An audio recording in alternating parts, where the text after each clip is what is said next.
So welcome to our video tutorial. We'll be going through experiment 1 transition temperature for materials 2. So for this machine we'll be talking about the pendulum impact tester, or also known as the Charpy impact tester. In your lab sheet we'll be going through mainly question 1, the result table, and the last question, there's 5 safety precautions.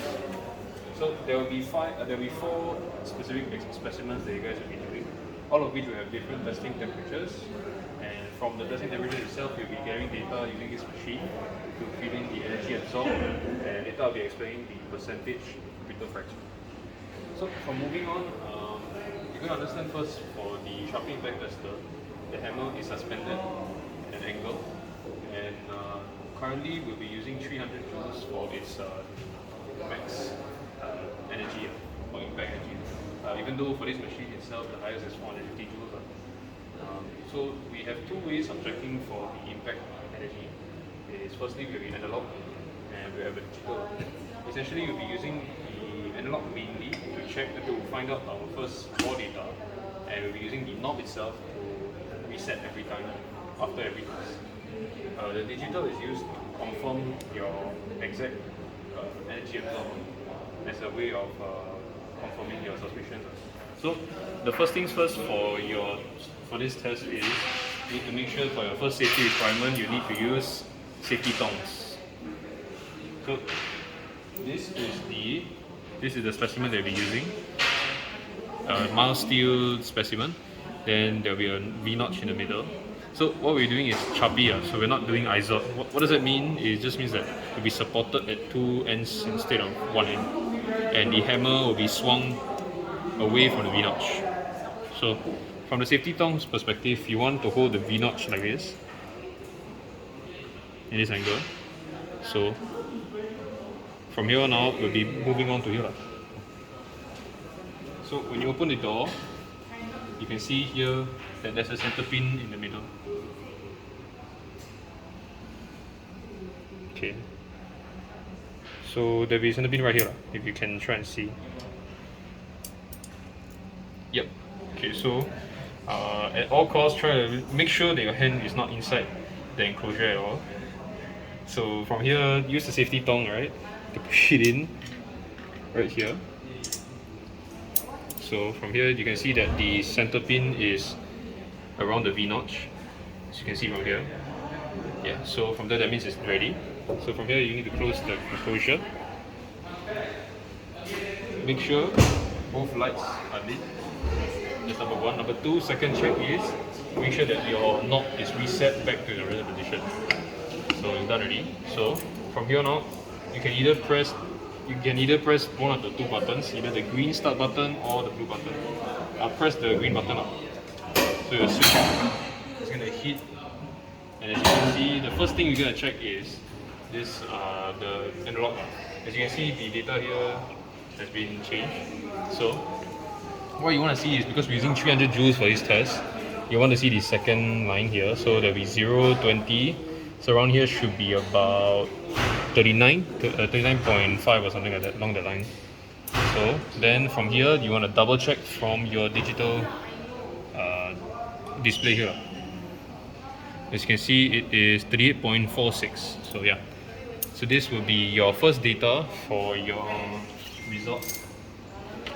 results page here. So your testing temperature 22 degrees Celsius, your energy absorbed should be 38.466. So now we're going to move on to the 0 degrees Celsius. So the 0 degrees Celsius will be in here, in this small fridge here. The person will be working here will pass it to you.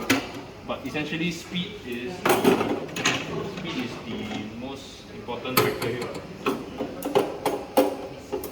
As you know, temperature will increase just as it comes out. So you want to bring this as fast as possible. Slot it in.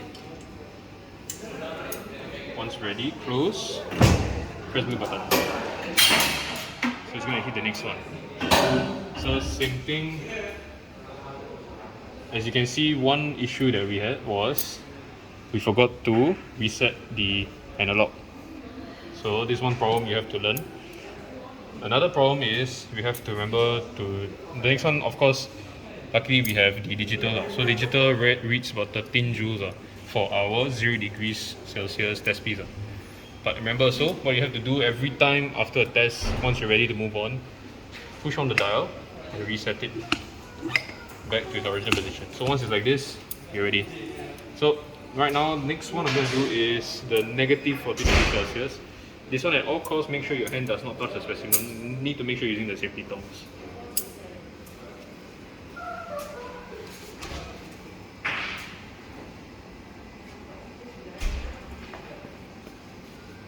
So open the door, put it in as fast as possible. You get used to it. Make sure that the center pin's at the V notch. Okay. So I took too long. The data's definitely going to be off. So the idea here is I'm just going to take another one from the freezer.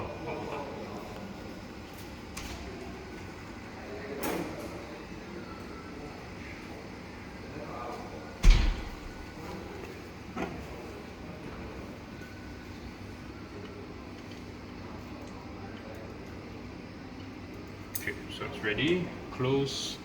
Check two lights, analog, ready, start. Okay, so from here, right, we can check the first data here. It will be about 2, 4, 6, 8. It's about 8 point something from analog. So digital wise, it should be 7.55 here. So it's about 8. We round up. So this will be your 0 degrees Celsius for the third one. Sorry, no, wrong. The first one will be your room temperature 22 degrees Celsius. The second one will be your 0 degrees Celsius from the fridge, and your third one will be the freezer negative 40 degrees Celsius. Yeah. So the last one will be the 100 degrees Celsius, but in this case I won't be demonstrating it. This will be either done by our other staff on the day itself of your lab test, or will be given by or the technician will ask you to do it itself. But either way, make sure you're using safety tongs at all costs. Okay, so just in case we have any problems, I'll give you the results, the rough estimate of all the results.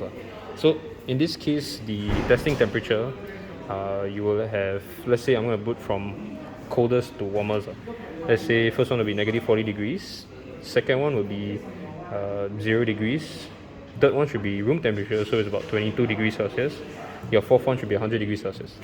In terms of the energy absorbed, let's say we ignore whatever we've got so far. The let's say the coldest, negative 40 degrees, right? It should be around 4 joules. Don't worry if the ones you got is off. It's supposed to be like that. Don't worry. Your second one, which should be about 0 degrees Celsius, should be about 16.5 joules.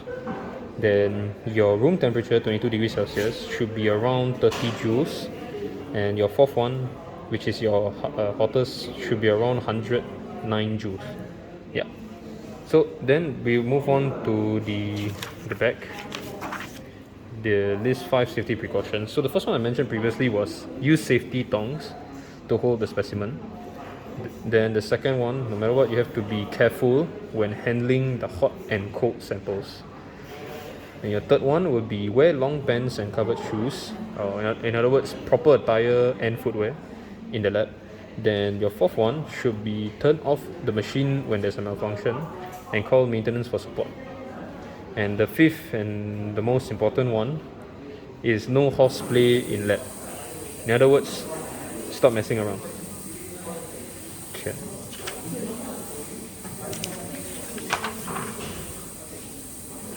Okay, so for the last part, here, we'll move on to the brittle fracture percentage. So as you can see from this diagram here, this is in terms of brittleness. So this is 100% brittle, this is 0% brittle. So in this case, we need to, the most sensible option, I'm pretty sure you guys learned from materials 1, is that the lower the temperature, the more brittle it is, alright? So in this case, the negative 40 degrees Celsius should be 85% brittle. Why 85%? Why not 100? Well, you gotta understand that every material will never be truly 100% brittle, because the temperature, once you, for example, when you take out of the fridge or the freezer, right, the temperature will immediately start rising. So it will just start to increase. The brittleness will start to drop. There'll just be a little bit of ductile. So no matter what, there will always be a bit of ductility in every material, and also a little bit of brittleness in every material. So then we go to the most your warmest or your hottest, the 100 degrees Celsius should be 10% brittle, which means that it's 90% ductile along that line. Then we'll move on to the your 0 degrees, which is right after the negative 40 degrees. It should still be relatively brittle. So from 85, we're going to go to 60% brittleness for your 0 degrees. Then your room temperature, which is 22 degrees Celsius, should be about 30% brittleness. Yeah, so that's it. Make sure to confirm with your lecturer.